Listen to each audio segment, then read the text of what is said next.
ನಮಸ್ಕಾರ, ಮಂಗಳೂರು ಮಿರರ್ ಸುದ್ದಿ ಸಂಚಯಕ್ಕೆ ಸ್ವಾಗತ. ನಾನು ಅರ್ಚನಾ.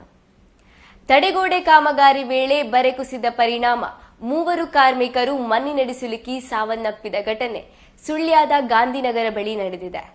ಮೃತರನ್ನು ಸೋಮಶೇಖರ, ಪತ್ನಿ ಶಾಂತ ಮತ್ತು ಇನ್ನೋರ್ವ ಕಾರ್ಮಿಕ ಎಂದು ಗುರುತಿಸಲಾಗಿದೆ. ಸೋಮಶೇಖರ ಮತ್ತು ಶಾಂತ ಗದಗ ಮೂಲದ ಮುಂಡರಗಿ ತಾಲೂಕಿನವರು ಎಂದು ತಿಳಿದು ಬಂದಿದೆ. ಸುಳ್ಯ ನಗರ ಪಂಚಾಯತ್ ವ್ಯಾಪ್ತಿಯ ಸುಳ್ಯದ ಪೇಟೆ ಸಮೀಪದ ಆಲೆಟ್ಟಿ ರಸ್ತೆಯ ಗುರುಂಪು ಎಂಬಲ್ಲಿ ಘಟನೆ ನಡೆದಿದೆ.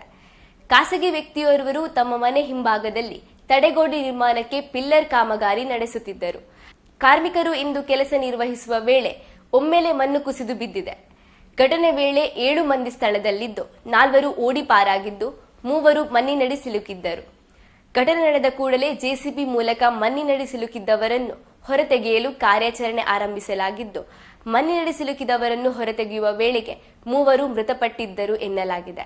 ಸತತ 1.5 ಗಂಟೆಗೂ ಅಧಿಕ ಸಮಯ ಕಾರ್ಯಾಚರಣೆ ನಡೆಸಲಾಯಿತು.